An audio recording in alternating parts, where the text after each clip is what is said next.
Kita paparkan tentang pengertian organisasi keagamaan.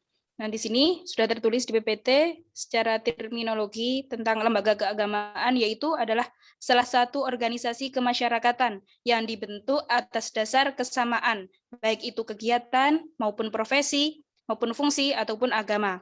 Nah, sedangkan secara yuridis lembaga agama juga merupakan implementasi dari pasal 28 UUD 1945 yang menyatakan bahwa kemerdekaan berserikat dan berkumpul, mengeluarkan pikiran dengan lisan dan tulisan dan sebagainya ditetapkan dengan undang-undang. Nah, dengan adanya lembaga keagamaan tersebut, harapannya itu mampu menumbuhkan kesadaran umat beragama untuk saling menghargai dan menghormati berbagai macam perbedaan, sehingga terciptanya komunitas umat Islam, umat beragama yang rukun. Kemudian ada fungsi dari organisasi keagamaan. Nah, kita ambil contoh dari pendapat dari Durkheim, yaitu tentang fungsi majelis taklim sebagai salah satu contoh organisasi keagamaan, yaitu mempunyai fungsi solidaritas sosial, memberi arti hidup, kontrol sosial, dukungan psikologis, dan perubahan sosial. Nah, dengan adanya anggota kelompok keagamaan, yaitu atau majelis taklim tersebut, dapat mempererat hubungan di antara para anggota, sehingga mereka dapat secara bersama-sama menampilkan berbagai ritual yang sama dan memperlengkapi mereka dengan nilai-nilai yang sama. Nah, solidaritas masyarakat ini lebih dipertinggi melalui ritual religius yang membawa orang-orang bersama menegakkan kembali nilai-nilai kelompok keagamaan mereka tersebut. Kemudian secara umum fungsi organisasi keagamaan mempunyai 4 fungsi juga, yaitu melestarikan, menafsirkan, memurnikan, dan mendakwahkan. Yaitu yang pertama melestarikan, yaitu fungsi dari organisasi agama, yaitu menjaga kelestarian nilai-nilai yang ada dalam agama melalui ibadah yang mereka lakukan. Nah, ajaran-ajaran nilai itu bisa masuk ke dalam agama, ajaran-ajaran nilai itu bisa masuk ke dalam ibadah setiap hari ataupun masuk ke dalam tradisi budaya agama tersebut. Kemudian yang kedua yaitu menafsirkan. Nah, ajaran agama memiliki nilai-nilai yang belum bisa dimengerti dan dipahami oleh pemeluk agama tersebut. Nah, melalui organisasi agama ini, nilai-nilai itu akan diterjemahkan atau ditafsirkan kepada kehidupan yang ada di daerahnya. Kemudian poin yang ketiga yaitu memurnikan. Nah, fungsi memurnikan di sini yaitu merupakan menjaga nilai-nilai agama yang ada di dalam kitab di dalam kitab suci maupun ajaran agama. Saya ulangi lagi, yaitu memurnikan. Fungsi memurnikan di sini yaitu menjaga nilai-nilai agama yang ada di dalam kitab suci maupun ajaran agama yang tetap berlangsung sama dari waktu saat ini hingga yang akan datang. Seperti ajaran untuk percaya bahwa Tuhan itu ada, maka dalam agama itu akan tetap percaya Tuhan ada hingga masa yang akan datang atau seterusnya. Kemudian poin yang keempat yaitu mendakwahkan agama. Nah, organisasi agama ini juga memiliki pengaruh dalam menyiarkan atau menyebarkan agama yang mereka percayai. Organisasi bekerja yaitu menyiarkan agama melalui kegiatan-kegiatan yang direncanakan oleh organisasi, baik itu berupa rencana kegiatan untuk kaum pemeluk agama itu sendiri maupun masyarakat yang berbeda agama. Nah, untuk selanjutnya saya serahkan kepada moderator lagi.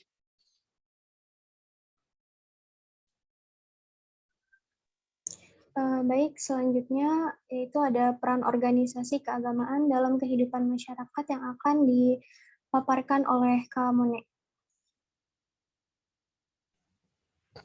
Baik, terima kasih Kak Indah. Di sini saya akan melanjutkan yaitu tentang peran organisasi keagamaan dalam kehidupan masyarakat. Indonesia merupakan negara yang majemuk, yang mana Indonesia itu memiliki berbagai macam suku, budaya, maupun agama. Nah, dari dulu sampai sekarang kemajemukan ini seringkali menimbulkan suatu konflik, baik konflik antar suku yang sering terjadi di daerah-daerah timur atau pedalaman, dan juga konflik keagamaan yang juga terjadi di ibu kota. Agama tidak jarang dijadikan alat untuk suatu kepentingan, sehingga kerap menimbulkan konflik dalam masyarakat. Penggunaan label agama ini banyak menimbulkan pertikaian yang memperburuk kerukunan antar umat beragama. Nah, adanya lembaga dan organisasi keagamaan memiliki fungsi untuk membantu meredam konflik-konflik yang bernuansa agama tersebut. Nah, lembaga keagamaan berperan untuk meningkatkan pemahaman keagamaan dengan fungsinya sebagai penyalur kegiatan, pengembangan, dan pembinaan, diyakini mampu membimbing anggota-anggotanya untuk menumbuhkan kesadaran, saling menghargai, dan menghormati sehingga tercipta komunitas umat beragama yang rukun dan damai.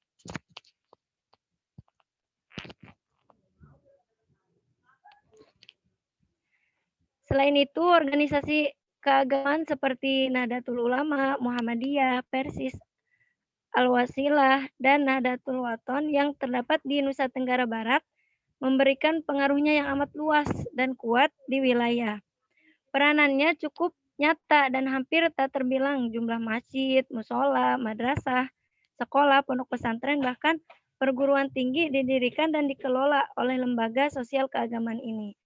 Sumbangan itu tidak saja dalam bentuk tempat ibadah ataupun lembaga pendidikan, melainkan juga dalam bidang sosial seperti pengelolaan zakat, pendirian panti asuhan, pemeliharaan orang lanjut usia, rumah sakit atau klinik kesehatan yang semuanya itu jumlahnya sangat besar.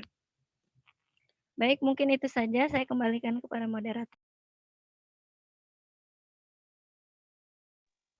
Baik, terima kasih Kak Ziana dan Kak Mone. Selanjutnya saya buka sesi tanya jawab ya. Kepada teman-teman yang mungkin belum memahami, dipersilahkan untuk bertanya.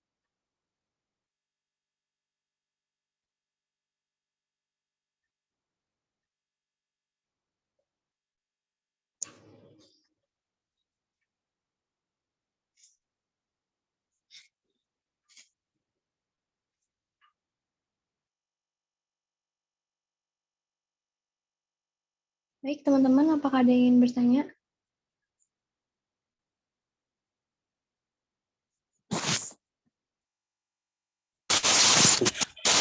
Tutup dulu itunya, screen-nya, Andita.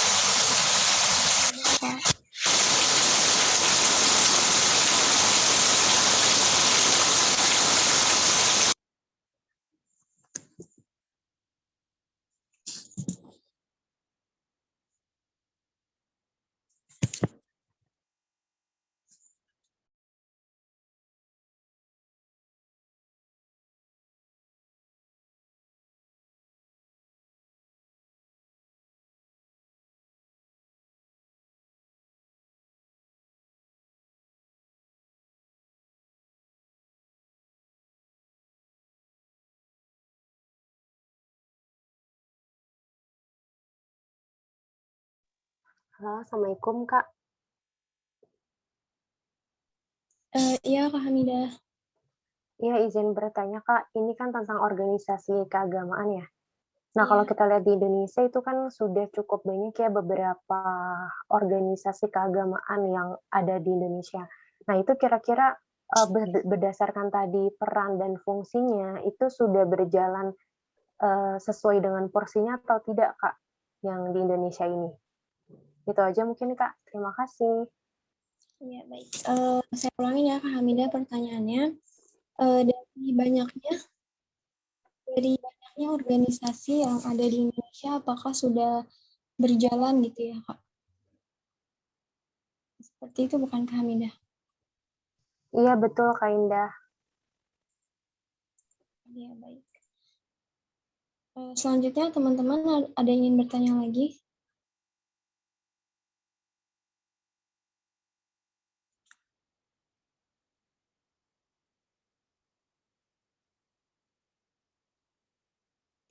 Kak Andita, Assalamualaikum. Kak. Halo? Iya, waalaikumsalam, Kak. Suara aku kedengeran nggak ya? Iya, kedengeran.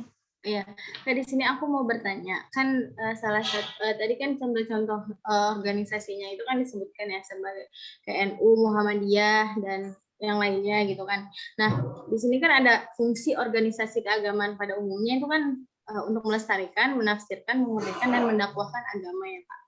Nah, dari menafsirkan itu kan ajaran agama yang memiliki nilai yang belum bisa dimengerti dan dipahami oleh pemeluk agama tersebut. Nah gini Kak, kan problem kita tuh pasti dalam contohnya kita ambil dalam masalah furu'iyah ya Kak, masalah kayak misalnya kunut gitu kan, antara Muhammadiyah dan NU itu kan apa sih namanya, dia berbeda ya. Nah bagi orang yang awam gitu, itu kan pasti selalu dipermasalahin kan, oh yang benar gini, yang benar tuh kayak gini, NU yang benar, Muhammadiyah yang benar kan kayak gitu ya. Nah bagaimana sih Kak gitu, apa ya, kita tuh apa ya, maksudnya memberi pemahaman kepada orang yang tersebut gitu Kak. Karena kan adanya organisasi ini kan biar apa ya, ya biar mengerti juga lah gitu orang-orang kayak gitu Kak. Makasih. Mohon maaf, Kak Yunita, boleh diulang nggak pertanyaannya? Tadi suaranya agak kecil di aku. Oh iya. Jadi gini Kak, kan kita tadi udah berbicara ya macam-macam organisasi keagamaan itu kan contohnya kayak Muhammadiyah, NU, kayak gitu ya. Jelas gak Kak? Iya, jelas-jelas. Nah, terus kan pasti apa ya? Terus fungsi organisasi keagamaan pada umumnya itu kan melestarikan, menafsirkan, memurnikan, mendakwahkan agama. Nah, di poin yang kedua itu kan menafsirkan ajaran agama ya yang belum bisa dimengerti dan dipahami oleh pemeluk agama tersebut. Kayak gitu kan ya Kak. Nah, pada umumnya orang awam ya kan ya Kak, pasti salah satunya di masalah furu'iyah. Pasti dipermasalahkan tentang kunut, salah satunya gitu ya. Tentang kunut. Pasti NU sama Muhammadiyah itu kan berbeda ya Kak. Nah, bagi orang awam itu kan selalu dipermasalahkan ya Kak. Nah, itu bagaimana cara kita memberi pemahaman terhadap orang tersebut. Gitu, agar tidak ada perselisihan lah di antara satu sama lain dan bisa saling toleransi satu sama lain. Terima kasih.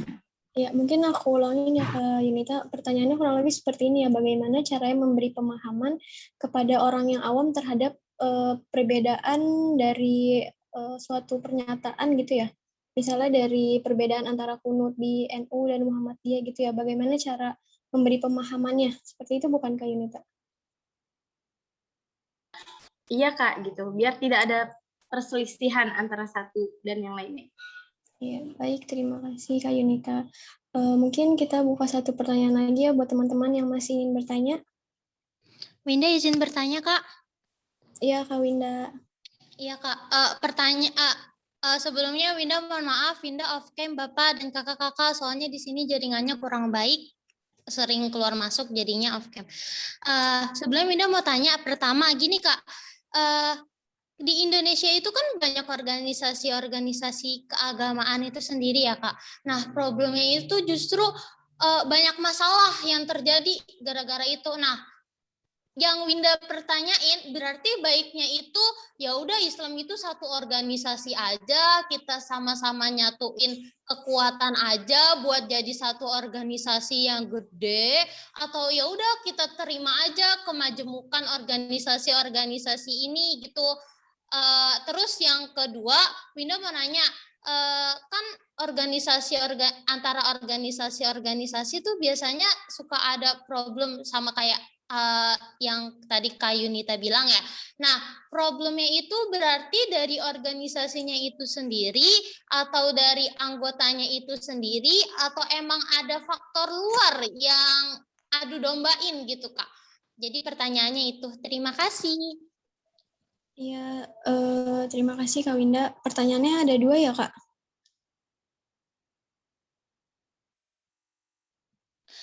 Iya Kak, satu lagi deh Kak, Winda izin bertanya, terus emang dari zamannya Nabi itu ada organisasi-organisasi gitu nggak sih Kak? Emang diajarin sama Nabi itu organisasi-organisasi gitu atau itu baru terjadi sekarang-sekarang aja gitu? Jadi baiknya tuh ada organisasi atau enggak gitu Kak?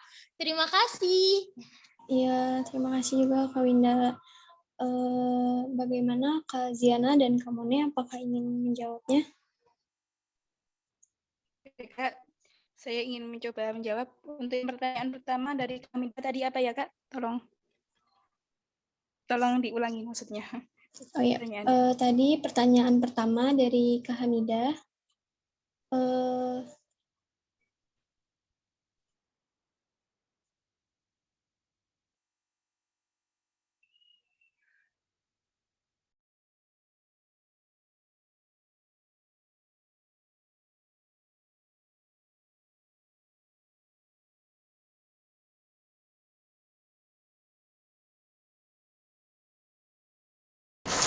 Makanya pertanyaan itu dicatat. Amida itu bertanya, apakah peran organisasi tadi itu, yang sudah dijelaskan itu sudah terlaksana secara penuh nggak di kenyataannya di organisasi di Indonesia itu. Ya Amida ya? Itu yang ditanya tadi. Makanya moderator itu mencatat, itu tugas moderator. Baik Kak, saya izin mencoba menjawab. Apakah sudah terlaksana apa belum? Nah, itu tergantung dari organisasi keagamaan tersebut. Kan banyak ya, sekarang kan banyak tuh organisasi-organisasi keagamaan dan berbeda-beda juga kan pendapat dan aliran maksudnya keagamaan itu tersebut. Nah, apakah sudah berfungsi semua? Belum tentu, ada yang sudah, ada yang belum. Kan itu tergantung dari itu apa? Dari kelompok agama-agama tersebut. Nah, orang itu agama tersebut organisasi kelompok agama tersebut itu sudah apa ya? Halo? Ya, halo. Ya maaf, Ada tidak bergerak. Belum tentu jadi belum tentu ya Kak ya. Tergantung dari organisasinya agamanya tersebut. Tergantung dari tujuannya. Memang organisasi keagamaan itu sudah memiliki tujuan, memiliki anggota juga sudah jelas, diakui oleh masyarakat juga jelas sudah. Nah, tapi dalam kelompok tersebut itu tergantung dia kayak pendapatnya itu lebih kemana. Banyak kan sekarang yang organisasi itu ada yang juga lulus, ada yang sudah lebih itu apa namanya? Kayak contohnya, misal ada konflik, ada kelompok agama tersebut itu ada yang menginginkan tentang konflik, ada juga yang malah memanaskan karena apa? Karena terlalu fanatiknya dengan sebuah organisasi dengan sebuah ajaran agamanya tersebut. Jadi untuk menerima perbedaan dari yang lain itu sangat kecil kemungkinan dan pemikirannya pun juga sangat masih sempit. Biasanya ada alasannya, salah satunya seperti itu. Boleh ada yang menambahkan? Kak Ziana, saya izin menanggapi ya. Iya, jadi kalau semisal di Indonesia itu organisasi keagamaannya belum berjalan dengan baik, yang ingin saya pertanyakan adalah kira-kira menurut pemakalah seperti apa sih sosialisasi organisasi keagamaan, sosialisasi yang baik gitu, yang bisa barangkali kan kita di sini menjadi motor penggerak dalam sebuah organisasi keagamaan, lantas seperti apa nih Kak? Mungkin bisa dipaparkan?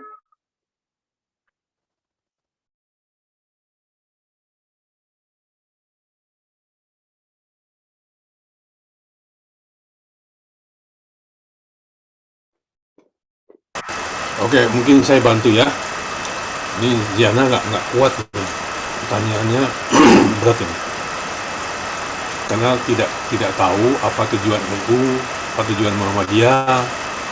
Kan gitu Diana ya. Untuk tahu itu kan kita harus ke NU dulu. Apa sih garis-garis besar perjuangan NU? Nah, tapi bisa kita lihat dari luar. Kita lacak dari tadi fungsi-fungsi lembaga keagamaan tadi. Nah, pertama adalah mungkin bisa kita katakan adalah bagaimana melestarikan, perannya itu bagaimana melestarikan ajaran-ajaran agama itu supaya pengikutnya atau anggotanya bisa melaksanakan dengan baik gitu ya. Tuh. Artinya ada lembaga Bahsul Masail di NU atau di Muhammadiyah dengan majelis tarjihnya, atau majelis fatwa di MUI misalnya. Itu kan adalah lembaga-lembaga yang mengawal perkembangan-perkembangan persoalan-persoalan umat yang berkembang di masyarakat. Itu satu. Ada lagi misalnya fungsi dakwah. Bagaimana mempertahankan atau meningkatkan atau menyebarkan ajaran Islam, kalau di agama Islam, kalau Kristen agama Kristen, kalau di Hindu, Buddha di Buddha. Itu bagaimana caranya supaya umat itu tidak berkurang gitu. Tahun per tahunnya itu tidak merosot, tapi bertambah, kan? Bertambah secara eksternal, bukan secara internal. Internal kan ada anak cucu mereka. Ini eksternal. Itu ada kegiatan-kegiatan atau program-program dakwah di dalam organisasi keagamaan itu, baik Muhammadiyah maupun NU, Al-Wasliyah, Jamaatul Khair misalnya, Al-Irsad, Al-Wasliyah gitu ya. Ada Persis, ada PUI, Persatuan Umat Islam gitu ya. Nah itu pasti ada lembaga dakwahnya, ada kegiatan dakwahnya. Nah kemudian kita lihat lagi sosial kemanusiaannya apa misalnya, bisa bidang pendidikan, bisa bidang kesehatan masyarakat, bisa bidang ekonomi gitu. Nah kalau di Muhammadiyah, di NU jelas terlihat ya, bidang pendidikan misalnya, mereka punya perguruan tinggi, punya pesantren, punya PAUD, punya SD, punya MI, punya MTS, punya Aliyah, gitu ya. Nah, itu jelas sekali peran itu. Kita bisa lihat di organisasi lain, apakah sudah ada itu. Kalau belum, berarti belum maksimal. Kemudian di bidang kesehatan, Muhammadiyah punya rumah sakit, poliklinik, juga NU juga sama. Kemudian dalam pemberdayaan masyarakat, nah ini yang paling menonjol ini adalah dua organisasi itu melakukan hal itu, NU dan Muhammadiyah. Nah kalau misalnya NU ada Lakpesdam, ada LP2M, itu lembaga-lembaga itu bekerja untuk memberdayakan masyarakat yang ekonominya lemah, kemudian SDM-nya juga lemah gitu. Jadi ada lembaga-lembaga yang beraktivitas dengan program-program tertentu untuk memberdayakan masyarakat. Lalu misalnya ekonomi, ada kerjasama dengan pihak luar misalnya melalui proyek-proyek tertentu di NU, di Muhammadiyah, itu selalu ada itu tiap tahun, ya. Misalnya dengan UNICEF, dengan Bank Dunia, dengan Foundation, Rockefeller Foundation atau Ford Foundation itu selalu bekerja sama gitu. Nah kemudian di bidang apa lagi misalnya? Bidang kerohanian, ada pengajian rutin di situ, ada majlis-majlis majlis bukan tirakat yang diketuai oleh, kalau NU ini diketuai oleh Habib Lutfi ini, tarekat. Jadi juga sudah, kalau Muhammadiyah dan NU bisa kita katakan sudah komplit gitu ya. Artinya seluruh lini sudah mereka masuki. Nah tinggal lembaga-lembaga lain ini seperti misalnya kalau Al-Wasliyah jelas kelihatan ada pendidikan, ada kesehatan, ada ekonomi gitu ya. Kemudian Al-Irsad juga udah lama, Jamaatul Khair juga. Jadi yang tertua, lembaga agama yang tertua di Indonesia itu Jamaatul Khair namanya, didirikan pada tahun 1915. Baru menyusul kemudian ada Syarikat Islam. Syarikat Islam kemudian berubah menjadi Syarikat Dagang Islam, lalu kemudian berujung menjadi Partai Syarikat Islam Indonesia, PSII, Partai Syarikat Islam Indonesia. Nah, artinya ada perkembangan dari tahun ke tahun tentang lembaga keagamaan itu, kemudian disusul kemudian baru Muhammadiyah muncul. Sebelum Muhammadiyah itu ada Masyumi, dan lembaga Masyumi namanya. MASUMI itu Majelis Syuro Muslim Indonesia. Itu yang nanti underbownya itu adalah HMI, Himpunan Mahasiswa Islam, itu dari MASUMI. Kalau NU mahasiswanya adalah PMII. Kalau Muhammadiyah mahasiswanya IMM. Kalau Kristen itu PM3, Persatuan Mahasiswa Kristen Indonesia. Kalau Katolik PMKI, Persatuan Mahasiswa Katolik Indonesia. Jadi banyak itu muncul dari induk organisasi itu akan muncul berbagai organisasi. Ada misalnya NU, ada Patayat, ada Muslimat, ada Ansor, ada IPNU, ada IPNU gitu. Jadi pelajarnya ada, mahasiswanya ada, ibu-ibunya ada, Muslimat NU, ada pemudanya Patayat perempuan, yang laki-lakinya Ansor. Ada juga ada lembaga-lembaga yang dibentuk oleh NU yang berafiliasi kepada security misalnya. Itu yang terkenal apa di NU? Ayo, masa nggak tahu?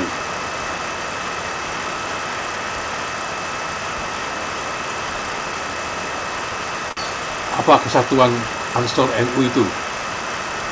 Ayo, nggak nyimak. PBNU, Pak. Itu namanya pengurus besarnya. Yang terkenal di Ansor itu apa? Ayo, pakai seragam itu. Banser NU, Bantuan Serba Guna. Artinya sudah semua lini sudah dimasukkan gitu. Sudah dimasuk kalau NU ya. Kalau Muhammadiyah mungkin lebih kepada sosial pendidikan dan kesejahteraan gitu. Jadi kalau NU itu udah lengkap gitu ya. Mungkin yang belum ada adalah teknologi mungkin. Jadi lembaga yang mungkin sudah ada juga sih. Kalau sumber daya manusianya itu Lakpesdam, lembaga kajian pembinaan sumber daya manusia, Lakpesdam, kalau di Muhammadiyah juga ada, ya. Nah, kita mau lihat ini dulu, bagaimana sih kenapa organisasi keagamaan itu muncul, itu dulu ya. Kita coba meminjam teori misalnya Emile Durkheim. Emile Durkheim mengatakan bahwa solidaritas masyarakat itu bisa dibagi dua. Yang pertama adalah solidaritas organik. Nah, ini biasanya terjadi di pedesaan atau di daerah-daerah pinggiran. Karena kalau organik itu kan tidak ada mekanismenya. Kalau mereka misalnya ada musibah gitu, mereka tanpa mereka langsung guyup karena sudah organik gitu. Apapun yang terjadi di desa, misalnya ada musibah, ada perkawinan, ada apa, itu tanpa diundang mereka akan guyup atau akan gotong royong untuk mengangkat persoalan itu, untuk menyelesaikannya. Dan tanpa pamrih gitu. Itu namanya yang menurut Emile Durkheim adalah solidaritas organik. Nah, kemudian kalau di kota itu namanya solidaritas mekanik. Ada mekanisme. Mereka bisa solidar itu karena ada mekanisme. Ada ketuanya, ada wakil ketua, ada sekretaris, ada bidang ini, bidang itu, ada komisi ini, komisi itu. Nah, kalau mereka mau berkumpul, ada sesuatu harus pakai undangan. Ada mekanisme yang membuat mereka bersatu. Nah, itu tandanya. Jadi gejalanya adalah kalau di desa itu tidak perlu. Makanya desa itu sedikit sekali ada organisasi di situ. Karena mereka sudah secara organik sudah bersatu gitu. Nah, kalau di kota nggak bisa. Makanya kalau di kota itu untuk tumbuh besarnya suatu lembaga itu membutuhkan ada tiga unsur. Unsur pertama adalah unsur diferensiasi sosial, artinya perbedaan-perbedaan masyarakat secara horizontal, dilihat secara horizontal, bukan vertikal. Artinya ada orang Sunda, ada orang Sulawesi, ada orang Makassar, Buton, ada orang Lampung, ada orang Medan, orang Batak, berkumpul dalam satu organisasi. Nah, ini makanya perlu mekanisme bagaimana menyatukan mereka. Yang kedua, karena adanya perbedaan spesialisasi dari kehidupan mereka. Misalnya profesi advokat. Kemudian berkumpul juga di situ misalnya profesi TNI Polri. Kemudian ada juga misalnya para arsitek. Kemudian ada lagi misalnya para dokter. Sedangkan mereka itu punya ikatan profesi masing-masing. Makanya hasil itu perlu ada mekanisme. Makanya di kota itu sangat rentan, gitu. Karena ada terjadi perebutan kepentingan di situ. Karena berbagai kelompok bisa bersatu dalam. Misalnya contoh NU Muhammadiyah, itu kan bukan hanya orang Jawa tok di situ. Ada orang Kalimantan, Sumatera, ada orang Madura, ada orang Sunda, ada orang Makassar, ada orang dari mana-mana gitu loh. Sedangkan profesi mereka masing-masing berbeda. Makanya perlu mekanisme yang mengatur bagaimana mereka bersatu. Yang ketiga unsurnya adalah lapisan masyarakat. Stratifikasi sosial itu adalah perbedaan masyarakat secara vertikal.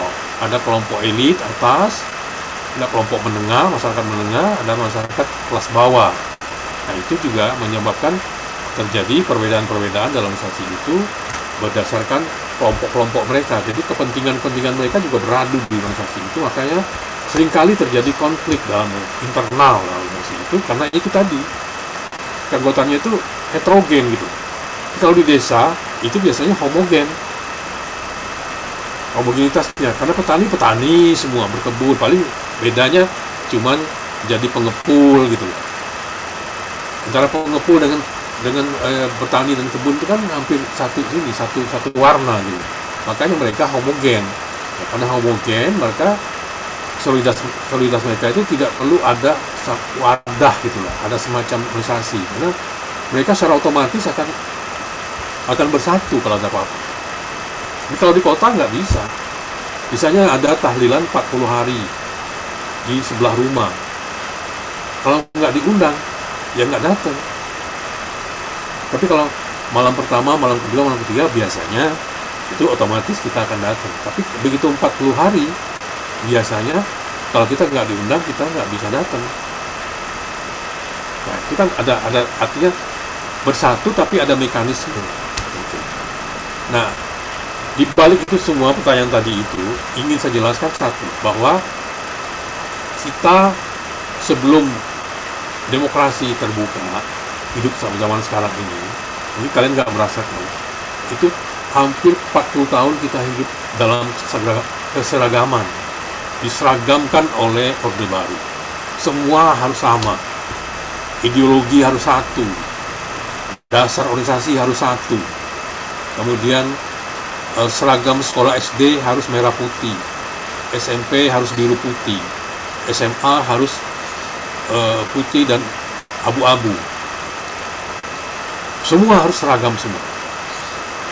Itu selama kurang lebih 32 tahun kita dibuat begitu oleh Orde Baru. Nah, ini yang membuat kita begitu ada perbedaan, begitu kita masuk reformasi, kemudian terbuka semua, orang bebas ngomong, orang bebas berbuat apa-apa, yang penting bertanggung jawab. Nah, di sini kita mulai gagap. Kita tidak biasa berbeda.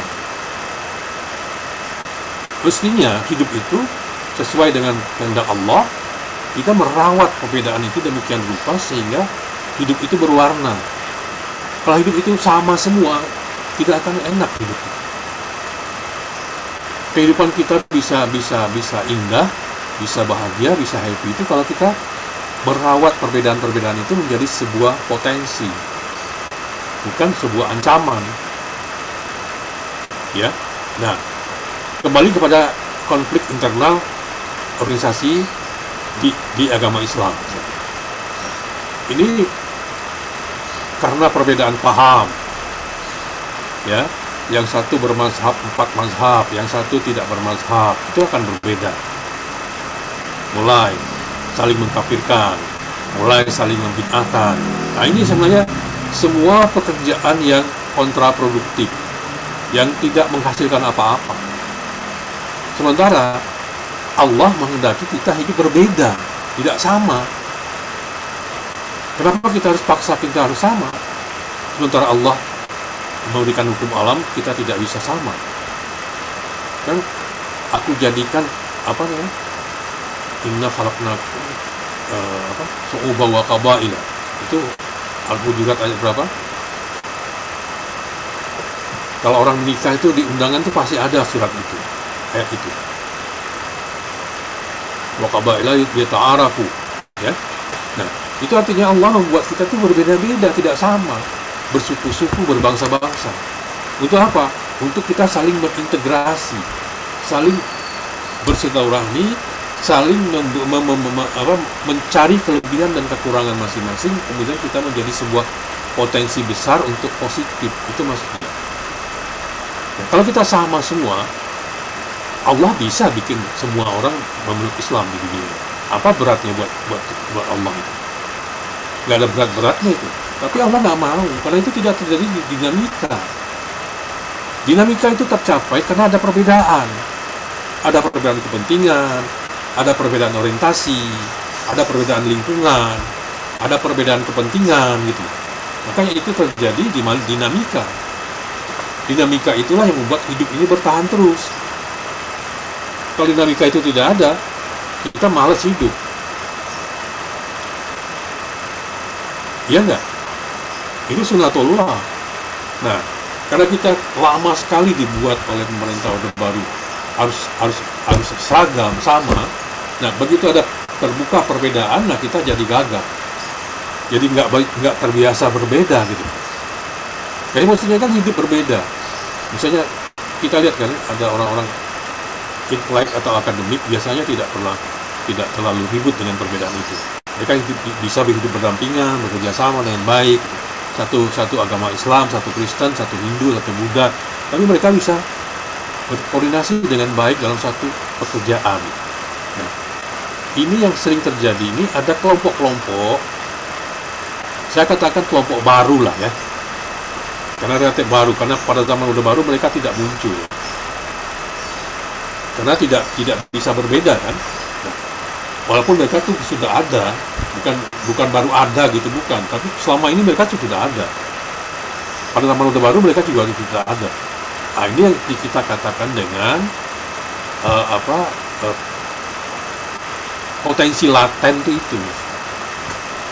Kan fungsi itu kan ada fungsi yang sekarang, ada fungsi laten kan dalam organisasi keagamaan itu gitu. Nah, yang laten itu yang tersembunyi tadinya kemudian muncul ke permukaan. Gitu. Nah, dulu kita tidak pernah kenal namanya ISIS, kelompok ISIS. Dulu kita tidak pernah ribut Wahabi atau Salafi. Dulu kita tidak pernah ada kelompok Usroh, ada kelompok Hijrah, ada kelompok LDII, ada kelompok macam-macam di kita muncul. Dulu pada zaman Orde Baru kemana? Nggak ada. Karena tidak bisa berbeda. Begitu kita dibuka keran untuk berbeda, waduh, rame jadinya. Ada yang jadi radikal, ada yang eksklusif gitu. Ada pemahaman dia jihad, ya pemahaman dia berbeda dengan kita, maka mereka berbuat hal-hal yang ekstrim terhadap dalam pemikiran kita. Nah, kalau ini bisa kita rawat dengan baik perbedaan semua ini, Indonesia akan menjadi negara besar yang tidak tertandingi. Nah, inilah yang tidak dihendaki oleh negara luar. Potensi ini yang mereka tidak hendaki. Kalau Indonesia dengan ragam sukunya, dengan ragam bahasanya ribuan begini, kemudian dengan ragam agamanya, ragam pemahamannya, bisa bersatu, wah, saya kira nggak ada negara lain yang bisa menyamai kekuatan Indonesia. Nah ini dicegah, jangan sampai terjadi. Kalau ini terjadi, Indonesia nggak punya tandingan lagi. Sumber daya alamnya kaya, sumber budayanya juga kaya, agamanya juga banyak, sukunya bejibun gitu. Kreativitasnya juga luar biasa. Ya, itu diakui lah dunia. Misalnya yang fenomenal di YouTube, jago gitar fingerstyle misalnya, itu Alif Ba Ta. Itu diakui dunia. Bahkan dunia mengagumi, belum ditemukan metode-metode yang Alif Ba Ta bikin. Belum yang lain-lain ya. Artinya potensi-potensi yang ada di Indonesia itu oleh negara-negara tertentu atau satu konspirasi tertentu di luar itu diredam, jangan sampai itu muncul. Maka untuk membuat mereka sibuk, ya sibuklah berantem dengan bid'ah, khurafat, kafir, musyrik gitu. Itu aja kita ribut tiap hari. Supaya kita tidak berpikir bagaimana membuat teknologi baru, bagaimana membuat persenjataan terakhir yang bisa dilepas dari sini sampai seluruh dunia itu hancur gitu. Itu jangan sampai begitu. Coba lihat jalannya. Irak mau maju, digempur habis, hancur. Syria hancur. Iran diperubutin. Afghanistan dihabisi. Libya yang keras begitu dihabisi. Yaman dihabisi. Pokoknya begitu ada potensi bahwa negara Islam atau negara Islam terbanyak akan menjadi pelopor di dunia, itu akan dihabisi. Nah, kita muncul dengan negara demokrasi termasuk 3 terbesar di dunia. Ya. Nah, ini kan potensinya luar biasa nih. Kalau ini tidak kita diamkan oleh menurut negara-negara luar itu atau konspirasi luar, kita sering istilahkan dengan konspirasi global ya. Global conspiracy. Itu ada agenda-agenda tertentu bagaimana umat Islam di Indonesia yang terbesar di dunia ini, umat Islam terbesar di dunia itu ada di Indonesia. Bagaimana supaya mereka sibuk berantem dengan hal-hal yang tidak perlu, hal-hal sepele. Ya kunut dan tidak kunut, musik haram dan tidak haram gitu. Terus ziarah kubur halal dan haram. Terus muncul lagi sekarang ini adalah itu yang 5P, artis panas dulu. Sekarang sudah hijrah, pakai jilbab, baru belajar 3 bulan, sudah berani mengeluarkan fatwa bahwa sungkem kepada kedua orang tua itu musyrik. Innalillahi wa inna ilaihi raji'un. Udah belajar agama belum, berani-berani yang keluarkan begitu. Coba kalian aja yang belajar agama sudah dari SD, dari Sanawiyah, Aliyah, sudah semester 3, belum berani berbuat begitu kan? Ini 5P itu artis dulunya, artis panas gitu, film-film gituan gitu. Begitu hijrah langsung ngomongkan aduh, itu nggak sadar apa mempertontonkan kebodohannya gitu. Itu kan sangat bodoh sekali ya, tidak bisa membedakan menyembah dengan berkhidmat pada orang tua. Gimana nggak innalillahi wa inna ilaihi raji'un kalau gitu tuh. Ada seorang muslimah yang baru hijrah gitu tidak bisa membedakan menyembah Allah dengan sungkem kepada orang tua. Kita sungkem pada orang tua itu kan bukan menyembah orang tua kita. Itu kita berkhidmat, memang dianjurkan oleh Allah, juga menganjurkan ridho Allah, kata Allah, tergantung ridho orang tua, kedua orang tua. Itu firman Allah. Nabi mengatakan ibumu 3 kali, baru bapakmu. Loh, kok ada seorang yang baru hijrah, nggak tahu ngaji gimana gitu ngomong itu musyrik. Kalau zaman dulu mungkin orang itu sudah digantung kali. Nah, ini kalau kita ingin supaya kita ini bisa merawat perbedaan, oke, nggak apa-apa, itu hak pribadi dia. Gitu. Jadi tidak usah ngamuk, biarin aja, nanti juga hilang sendiri kok. Nah, ini bagaimana mendewasakan umat Islam ini yang penting. Ini pertanyaannya si Yunita tadi, bagaimana kita meredam perbedaan ini? Nah, itu tadi, artinya biasakan kita tuh berbeda gitu. Rawatlah perbedaan itu dengan baik gitu. Seperti misalnya bagaimana merawat aransemen sebuah orkestra besar itu menjadi sebuah bebunyian yang sangat menakjubkan. Kan mestinya seperti itu, teman-teman. Sebuah orkestra yang begitu hingar-bingar dengan berbagai macam beda bunyi itu bisa dibuat begitu. Kenapa kita nggak bisa? Kita lahirlah misalnya ada FPI, ada ini, ada anu. Yang penting dalam koridor bernegaranya beres gitu ya, ideologinya beres, lalu berbuat.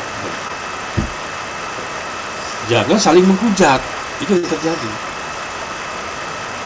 Kan gini, kita toleran dengan kelompok misalnya tidak mengharamkan musik, tapi mereka tidak toleran pada kita, mereka menghujat kita. Nah, ini yang terjadi. Walaupun misalnya mereka mengatakan itu haram musik, ya sudah kita hormati, oke, nggak apa-apa. Tapi jangan hujat kita yang suka musik. Itu. Jadi kalau mereka mengatakan bahwa kita tahlilan itu bid'ah itu haram itu masuk neraka, ya nggak apa-apa, biarin aja mereka ngomong. Untuk apa kita perang bid'ah, perang kafir gitu, perang musyrik gitu? Nggak ada gunanya kan? Itu kontraproduktif semua. Nggak membuat kita menjadi maju, nggak membuat kita menjadi itu gitu. Sudah kita berbeda. Kita di Ahlussunnah aja 4 mazhab. Coba. Itu artinya kita memang harus berbeda hidupnya. Karena perbedaan itu keniscayaan. Lingkungan hidup, tempat kita hidup juga berbeda. Secara geografi juga berbeda. Budaya juga berbeda. Bahasa juga berbeda. Cara kita hidup sehari-hari juga berbeda. Makanya terjadi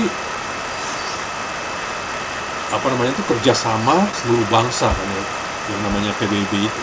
Karena perbedaan itu tadi. Ya mestinya antar organisasi Islam atau lembaga Islam itu sudahlah kita hidup berdampingan bersama-sama. Kenapa sih kita tidak bisa hidup? Kita dengan Kristennya kita bisa hidup dengan Hindu Buddha kita bisa hidup berdampingan. Kok dengan kelompok kita sendiri kita ribut gitu?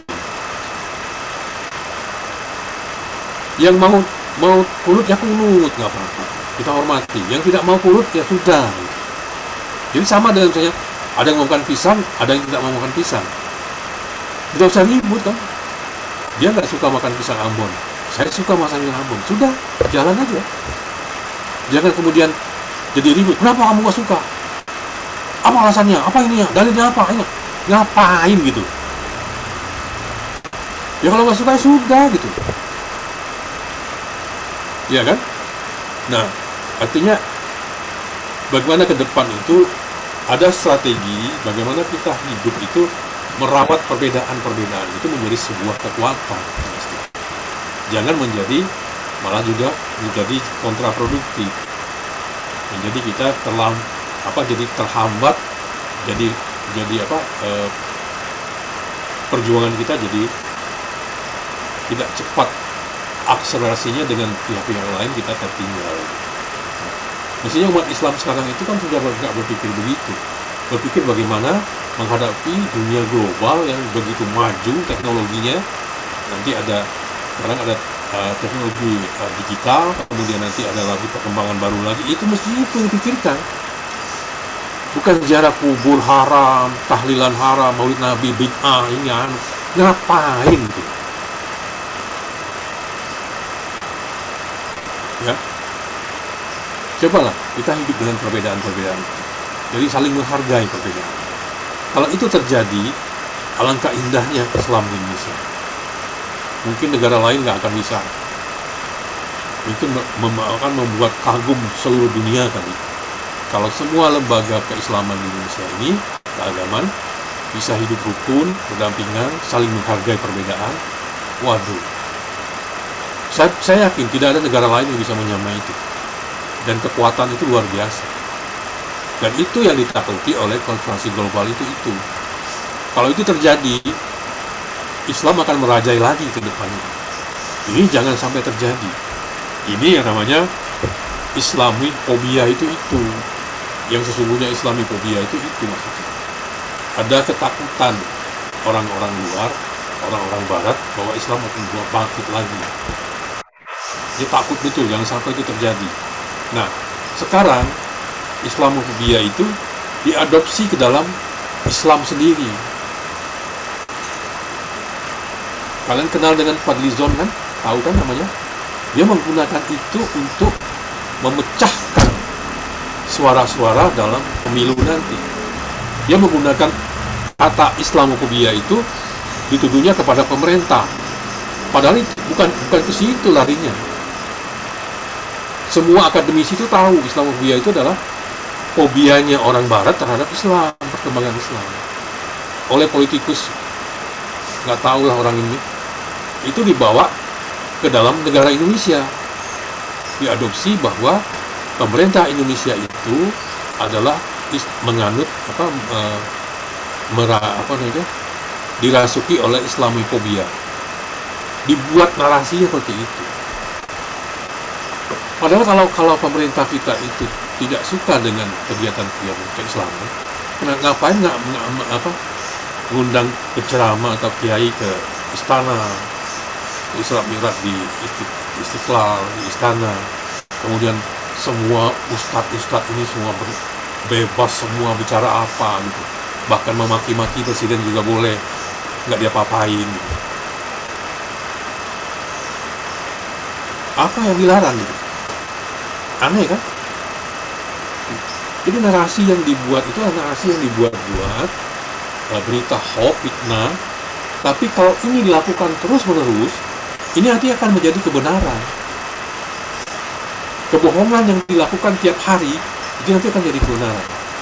Kebenaran yang tidak pernah disuarakan akan menjadi kebatilan. Ini yang kita takutkan. Ya. Oke, cukup ya saya kira paparannya itu untuk menjawab tadi semua pertanyaan. Ada 3 pertanyaan tadi. Ya, saya kembalikan ke moderator. Siapa tadi? Baik Bapak, terima kasih. Andika ya? Iya. Mungkin saya ulangi ya teman-teman dan Bapak pertanyaannya tadi karena mic saya tadi nggak bisa di-unmute. Pertanyaannya dari Kak Hamidah ya tadi yang pertama mengenai apakah dari banyaknya organisasi yang ada di Indonesia itu sudah berperan baik belum dalam kehidupan masyarakat dan itu sudah dijawab. Kemudian pertanyaan kedua dari Kak Yunita, bagaimana caranya memberi pemahaman kepada orang awam akan perbedaan yang ada dalam organisasi. Kemudian yang ketiga dari Kak Winda, lebih baik organisasi besar yang sama atau organisasi kecil yang berbeda-beda? Dan apakah sudah ada organisasi pada masa Rasulullah? Ya, itu yang Winda ini yang belum jawab tadi ya. Mungkin Andita izin menjawab ya Pak dan teman-teman mengenai apakah adanya organisasi pada masa Rasulullah. Jadi memang pada masa Rasulullah itu sudah ada organisasi. Bisa kita lihat ya mungkin dari majelis contohnya. Majelis itu kan artinya tempat duduk ya atau tempat berkumpulnya suatu kelompok. Yang mana suatu kelompok itu diartikan lebih dari satu orang atau kumpulan dari beberapa orang. yang mana di dalam majelis itu bisa berupa pengkajian ilmu agama atau berzikir bersama, seperti itu Kak Winda. Terus juga dijelaskan dalam surat As-Saff ya, ayat 4. Mungkin Anita bacakan artinya saja, yang artinya sesungguhnya Allah menyukai orang yang berperang di jalannya dalam barisan yang teratur, seakan-akan mereka seperti suatu bangunan yang tersusun kokoh. Dalam hal ini, Al-Qurtubi itu menafsirkan suatu barisan ya, maksudnya masuklah ke dalam barisan itu sebagai organisasi, yang mana organisasi itu supaya kita mendapatkan keteraturan dalam mencapai suatu tujuan. Nah, itu kan sama ya, memiliki sama dalam tujuan adanya organisasi. Begitu juga Profesor Quraish Shihab menafsirkan kata sofan dalam surat As-Saff ini yang artinya barisan adalah sekelompok dari sekian banyaknya anggota yang sejenis dan kompak serta berada dalam satu wadah yang kukuh lagi teratur. Sedangkan kata marsusun berarti berdempetan dan tersusun dengan rapi. Seperti itu Kak Winda. Apakah jawabannya sudah jelas? Baik Kak, terima kasih. Ya, sama-sama. Ya, jelas ya. Jadi pada zaman Nabi satu sisi bahwa Nabi masih hidup, ya. Artinya kalau ada persoalan langsung Nabi bisa menyelesaikan. Baik itu masalah sosial, politik, keagamaan, terus misalnya masalah-masalah yang bersangkutan dengan pembagian harta waris atau konflik-konflik keluarga gitu. Jadi Nabi bisa masuk ke seluruh lini karena Nabi masih hidup. Otomatis potensi terjadinya organisasi seperti sekarang ini itu belum bisa, karena Nabi itu seperti yang kita tahu bahwa ada bentuk negara itu namanya teokrasi ya. Walaupun para ahli tidak menyatakan bahwa pada zaman Nabi itu bukan teori teokrasi, tapi sebenarnya teokrasi. Artinya Nabi itu menjadi wakil Tuhan di dunia, wakil Allah, gitu ya. Nah, segala titahnya itu adalah berdasarkan dari wahyu. Nah, otomatis eksistensi dari lembaga-lembaga agama seperti sekarang kita lihat NU itu tidak muncul pada zaman Nabi. Tetapi secara substansi sudah ada itu. Artinya ada sekretaris wahyu, ada tim penghafal Quran, gitu. Ada panglima perang gitu. Artinya itu sudah ada lembaganya, mekanismenya. Ada semacam menteri-menteri yang dikirim ke Mesir, ke Kupah gitu. Yang jauh-jauh dari Madinah itu kan dikirim semacam gubernur-gubernur yang memimpin daerah-daerah tertentu. Artinya sudah ada organisasi di situ. Cuman Nabi adalah pemimpin yang menguasai seluruhnya, politik, ekonomi, semua kembali pada Nabi. Karena Nabi ini adalah semacam wakil Tuhan di dunia. Gitu. Kemudian diteruskan oleh Abu Bakar, gitu ya, dan sahabat Umar bin Khattab, kemudian Utsman. Gitu. Walaupun ini tidak bisa dikategorikan oleh para ahli sebagai negara teokrasi, bukan, ya, karena tetap melakukan segala sesuatu diputuskan secara musyawarah, gitu. Tidak berdasarkan artinya tidak berdasarkan satu keputusan suara yang otokrasi. Karena berbeda ya, teokrasi dengan otokrasi itu berbeda, ya. Nah, kita sekarang hidup di alam demokrasi, makanya banyak hal yang kita harus benahi, gitu. Karena orang bebas berbicara di depan umum sepanjang dia tidak menyakiti orang lain, bebas mengeluarkan pikirannya, karena pikiran itu tidak bisa kita pidanakan. Kalau orang masih taraf berpikir untuk misalnya membunuh presiden, tapi masih taraf berpikir, itu belum bisa dipidanakan. Bisa dipidanakan itu kalau dia sudah beraksi, menyusun barisan misalnya, kemudian berjalan untuk merencanakan pembunuhan di mana, itu baru bisa dipidanakan. Tapi kalau masih dalam wacana-wacana, dalam berpikir diskusi, itu belum bisa kita pidanakan. Itu dalam alam demokrasi ya. Artinya kedepannya itu bagaimana kita mengadvokasi masyarakat itu supaya hidup berbeda itu nikmat, kenikmatan, bukan satu ancaman. Misalnya kita hidup bertetangga, coba di rumah A nggak punya garam, di rumah B ada garam, tapi dia nggak punya gula, tapi di rumah A nya ada gula, kan enak sekali kan hidup begitu kan. Contoh misalnya, alangkah indahnya hidup itu dalam perbedaan itu, jadi saling mengisi, saling melengkapi. Nah ini supaya kita hidup berbeda itu jadi bingar-bingar. Nah ini yang dibuat oleh konspirasi global itu. Kita katakan begitu aja, karena kita tidak tahu persis apa ada agenda-agenda itu dari luar untuk menghancurkan, kita nggak tahu persis ya. Tapi kayaknya sih indikasinya benar ada. Karena ada orang ngomong tidak ada fakta, tidak ada data, berani aja ngomong gitu. Kan konyol itu. Seperti Faisal Asgaf ini, datanya apa dia bilang bahwa NU itu mengkhianati umat? Datanya apa dia bilang bahwa Hasyim Asy'ari itu bukan siapa-siapa? Punya data nggak dia? Punya fakta nggak dia? Kalau enggak, berarti itu fitnah. Cuma fitnah-fitnah aja gitu. Atau uji coba, ditangkap nggak saya ini? Kalau saya nggak ditangkap, saya akan buat lebih parah lagi nanti. Jadi, semacam trial and error gitu. Nah, ini kalau tidak diantisipasi oleh kelompok lembaga-lembaga negara tentang hal ini, orang nanti bebas memaki-maki orang gitu. Jadinya kayak apa negara ini?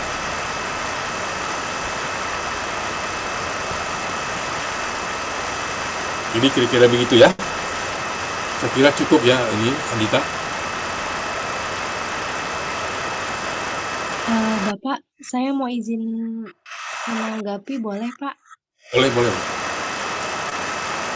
Ya, mohon izin teman-teman. Terus mohon izin juga saya off cam karena baterainya tidak kuat. Jadi saya ingin menanggapi terkait dengan pertanyaan dari Kak Winda gitu. Kenapa organisasinya itu tidak dibentuk secara majemuk saja seperti itu? Mungkin perlu diketahui ya bahwasanya terutama di Indonesia itu sendiri memiliki kapasitas penduduk yang sangat banyak gitu. Terlebih lagi di Indonesia juga ada beberapa keagamaan seperti itu. Terus di dalamnya juga ada beberapa organisasi gitu. Terus di dalamnya setiap agama itu tadi seperti NU dan Muhammadiyah itu kan masing-masing punya sudut pandang gitu, sudut pandang masing-masing. Sehingga menurut saya adalah lebih fleksibel ya kalau misalkan memang ada organisasi keagamaan secara struktural dan lain sebagainya di setiap percabang atau apa dan lain sebagainya gitu. Seperti ada NU, ada Muhammadiyah, terus kemudian ada cabang-cabangnya lagi di setiap daerah seperti itu. Karena kalau kita lihat negara kita saja itu membentuk struktur pemerintahan itu ada yang namanya otonomi daerah seperti itu.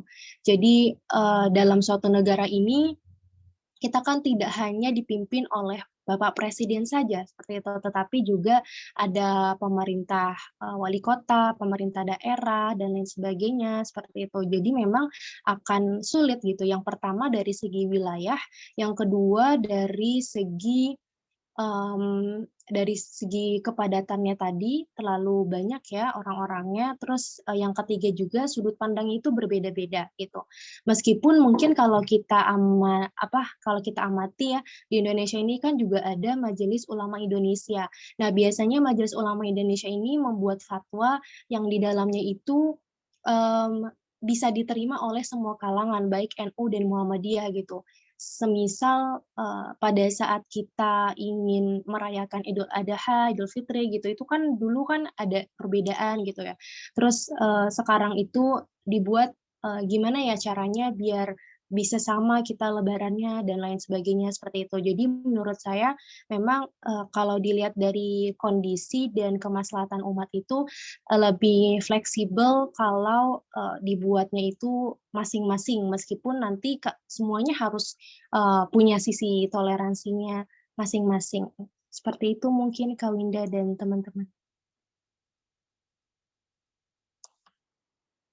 Ya, baik. Terima kasih banyak Kak Hamidah atas tambahannya.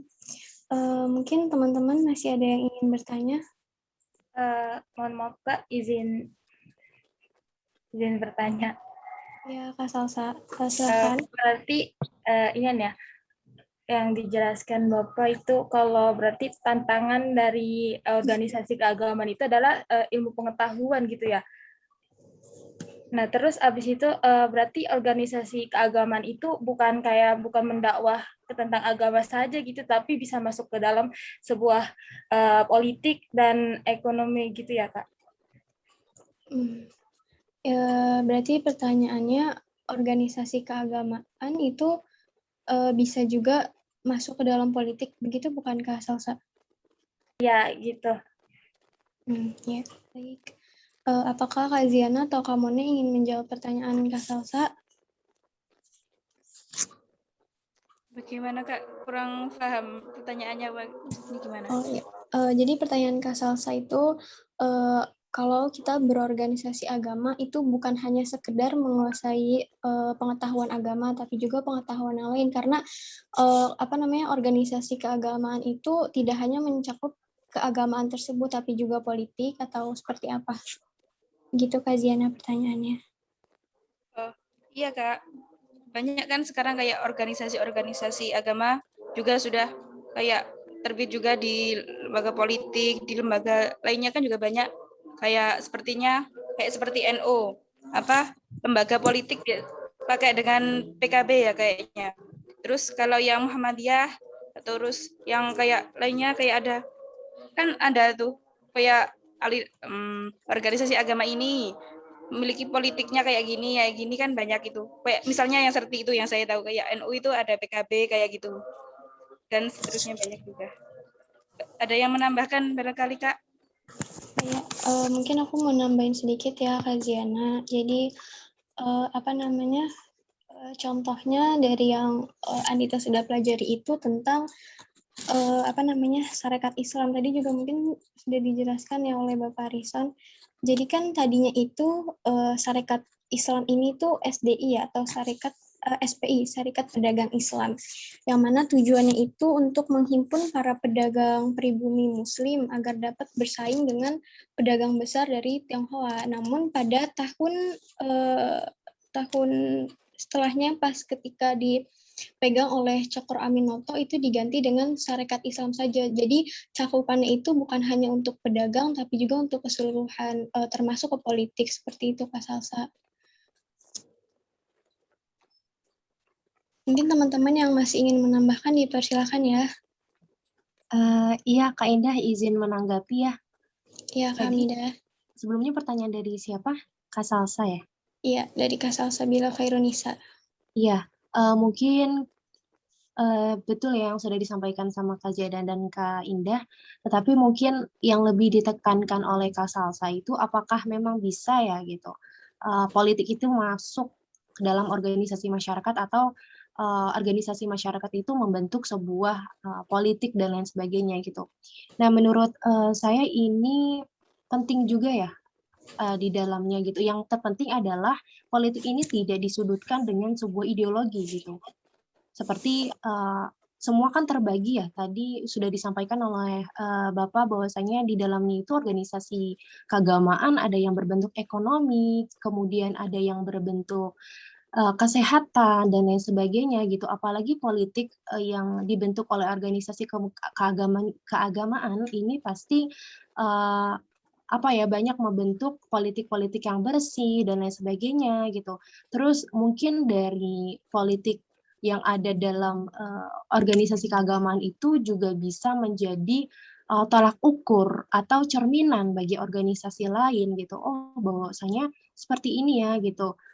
Bagaimana sih orang-orang Islam itu mengimplementasikannya ketika dalam ranah politik gitu. Mereka juga bisa berpolitik, tetapi juga tidak keluar dari apa yang ini ya, yang melewati batas lah dan lain sebagainya gitu. Yang penting adalah tadi jangan sampai merusak adanya ideologi atau teologi dalam Islam itu sendiri. Seperti itu aja mungkin, mohon koreksinya Kakak. Ya, terima kasih Kak Hamidah. Teman-teman masih ada yang ingin menambahkan atau menyanggah mungkin?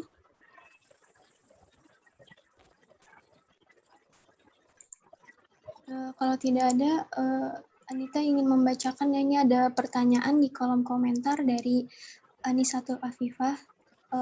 Assalamualaikum Kak, saya Anisatul Afifah. Mohon saya mau bertanya, bagaimana pandangan Kakak pemakalah tentang perempuan yang mengikuti organisasi, apakah boleh jika berbaur dengan laki-laki?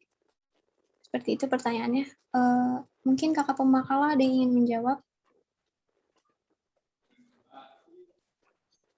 Kak Indah. Iya Kak Ziana. Mungkin saya bisa berdapat sedikit ya, nanti salah betulnya kayak gini. Boleh nggak organisasi berbaur dengan laki-laki perempuan itu kan biasanya kalau menurut saya itu lebih ke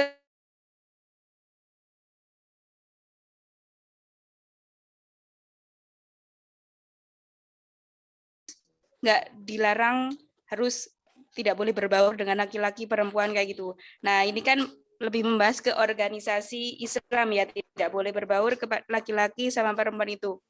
Nah itu menurut aku tidak masalah karena itu kan apa ya namanya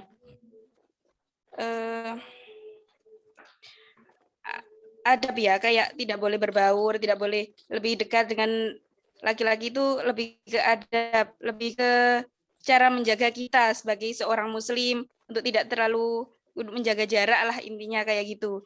Tetapi diperbolehkan, saya belum tahu apakah ada syarat-syarat ketika berorganisasi tidak boleh berbaur antara laki-laki dan perempuan. Seperti itu. Boleh ditambahi Kak yang lebih tahu.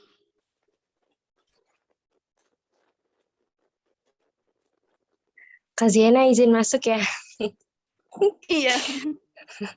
Iya, baik. Pertanyaan dari Kak Afi. Sebelumnya, sebelum Hamidah ingin sedikit menambahkan, kita lihat dulu nih sosok inspiratif yang mungkin akan membuka pikiran kita. Yang pertama, Aisyah radhiyallahu an.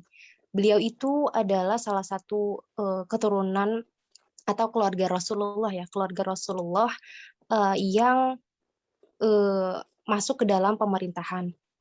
Kemudian yang kedua, Ibu Rektor kita, ya al-maghfur laha, Ibu Huzaimah, beliau itu organisator yang sangat kuat, teman-teman.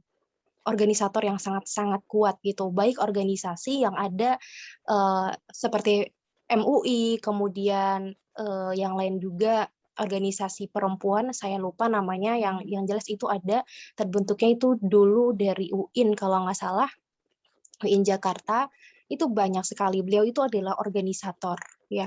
Jadi pada intinya adalah organisasi ini dibentuk untuk mengambil peran juga memberikan fungsi kemaslahatan. Kita mikirnya tuh ke situ dulu gitu loh.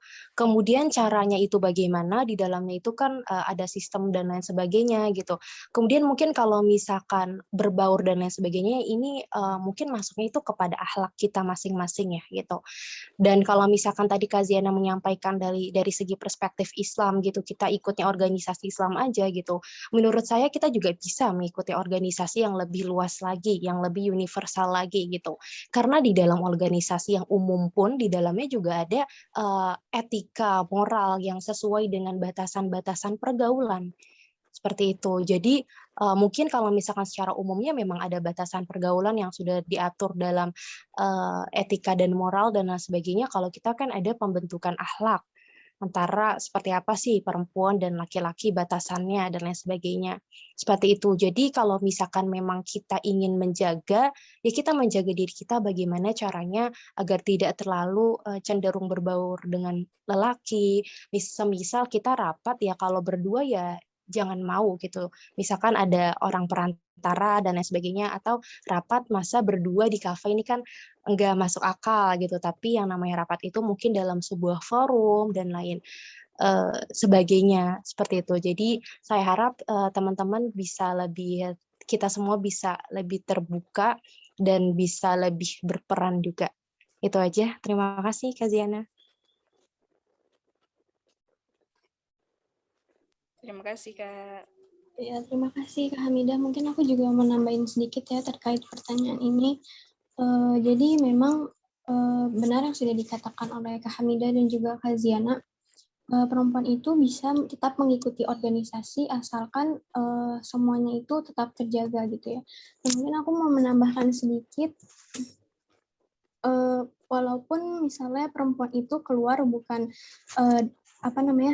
bukan dalam artian untuk kepentingan agama gitu ya, asalkan hal itu masih baik gitu. Mungkin bisa seperti dalam organisasi nih, sebagai perempuan kita lihat dulu dalam organisasi itu apa saja yang dibicarakan, apakah itu tentang hal kebaikan, karena akan sama aja gitu. Misal yang ada hanya perkumpulan perempuan dengan perempuan, tapi yang dibicarakan itu tidak baik, nah itu kan juga bukan menjadi hal yang dibolehkan ya, seperti itu Kak Anisatul Afifah. Terus kemudian juga dalam organisasi yang mungkin ada laki-lakinya gitu, bagaimana gitu caranya kita tetap bisa menjaga akhlak, terus juga berpakaian ya, dari cara berpakaian gitu, terus juga dengan cara menjaga mata agar hal-hal tersebut dalam organisasi itu tidak terjadinya khalwat atau ikhtilat. Mungkin seperti itu aja tambahan dari aku.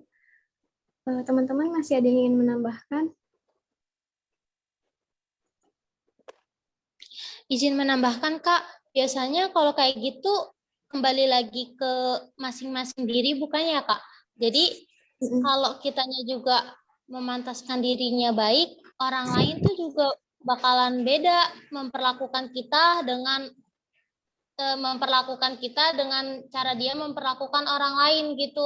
Jadi walaupun kita organisasi yang non Islam gitu, yang di lingkungan Qur'ani atau apa, juga cara mereka memperlakukan kita nantinya bakalan beda juga. Mohon koreksinya Bapak dan kakak-kakak.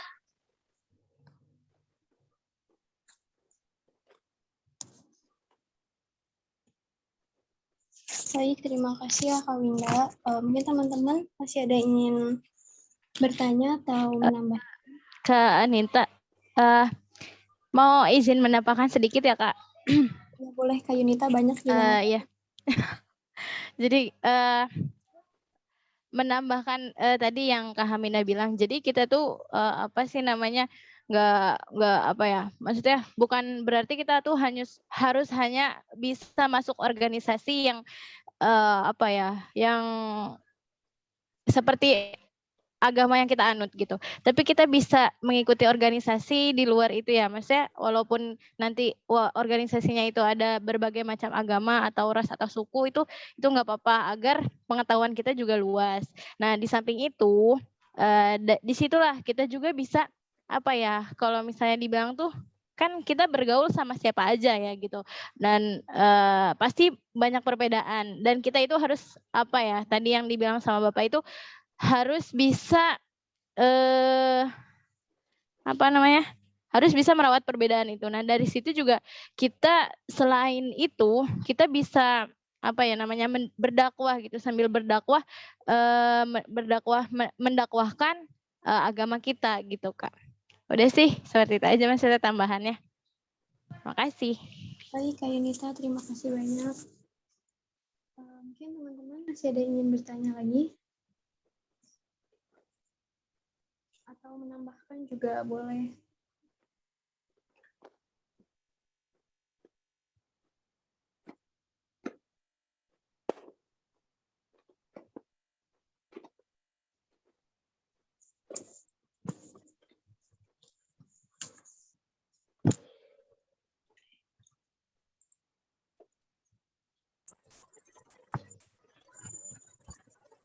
Gimana, cukup?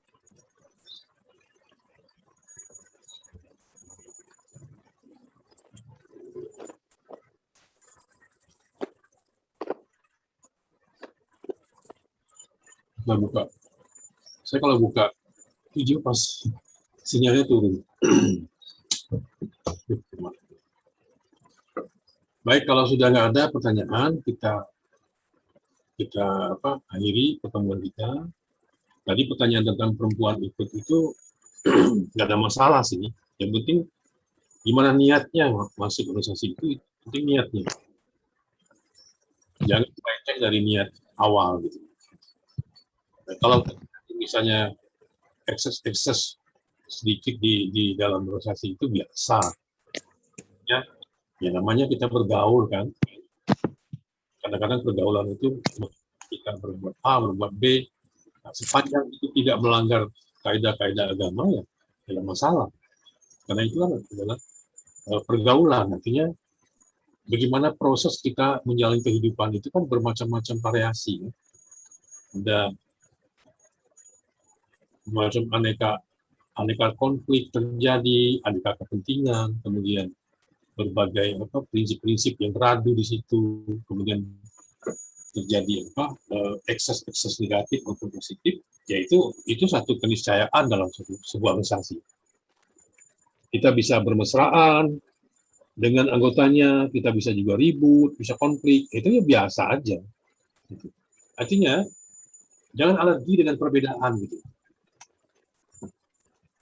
Saya dulu punya teman baik. Sampai hari ini saya masih itu kayak udah lebih dari saudara lagi. Kalau dilihat watak kami itu sangat berbeda sekali, kayak bumi malangit gitu. Tapi kok bisa rukun? Kenapa? Karena kita saling mengisi, saling melengkapi. Misalnya dia nggak suka dibawa ke tempat dugem gitu misalnya, saya suka. Dan nanti jadi lucu, jadi rame, jadi indah gitu. Dia marah-marah, gini-gini, tapi tetap kita rukun terus. Nah seperti itu mestinya. Perbedaan itu bukan dihilangkan, tapi dirawat gitu. Dirawat dengan baik. Gitu. Ditaruh di tempatnya yang pas. Maka dinamika itu terjadi. Saling mengisi, saling mengerti, saling melengkapi. Gitu. Nah, karena itu makanya nanti kalau kalian mencari teman hidup, jangan cari yang sama. Cari berbeda sekali. Sangat berbeda dari kalian sendiri. Misalnya kalian suka makan durian, dia nggak suka makan durian. Itu ramai. Justru itu dinamika terjadi. Bagaimana kita menegosiasikan supaya dia makan durian. Itu adalah satu proses panjang. Itu satu contoh kecil gitu ya. Jadi kalau ada perbedaan itu, dinamika itu pasti terjadi. Kalau sama semua, dinamikanya di mana tuh? Makan durian, yuk makan durian. Makan soto, ya makan soto. Makan sate, ya sate. Gak ada tantangan di situ. Gak ada challenge. Kita hidup nggak ada tantangan, bosan, ya. Jadi perbedaan itu adalah keniscayaan, kemudian hiduplah dengan perbedaan itu sendiri, tapi dirawat, bukan dimusuhi. Oleh karena itu makanya sahabat Nabi, contoh sahabat Nabi ya, 4 sahabat Nabi itu juga, nggak ada yang sama 4 itu. Sangat kontras sekali perbedaan. Abu Bakar Siddiq, seorang yang sangat arif, bijaksana, lemah lembut, dan penuh dengan perhitungan kalau berkata-kata apa-apa. Umar, lawannya coba.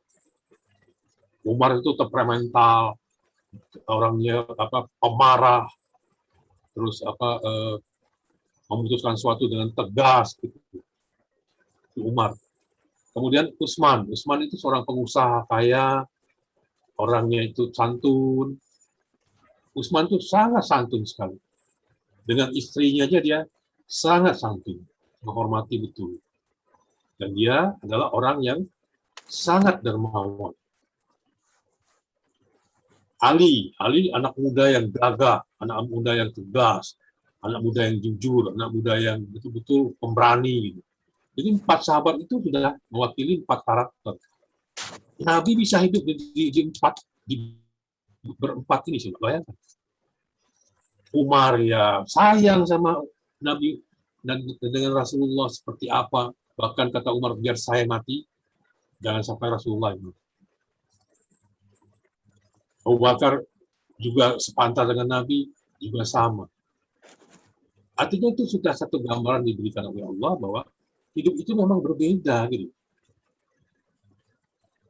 Nah, alangkah bagusnya perbedaan-perbedaan negosiasi kita di keagamaan ini itu dirawat dengan baik. Gitu. Misalnya Muhammadiyah kuatnya di mana, NU kuatnya di mana, FPI kuatnya di mana, misalnya. Asal semuanya mengikuti aturan-aturan ada, aturan-aturan main ada. Kalau memang konstitusi kita menghendaki bahwa semua organisasi keagamaan itu harus berasaskan Pancasila, ya ikuti. Karena itu konstitusi sudah menjadi sepakatan seluruh bangsa Indonesia. Kalau itu tidak diikuti, ya tidak bisa.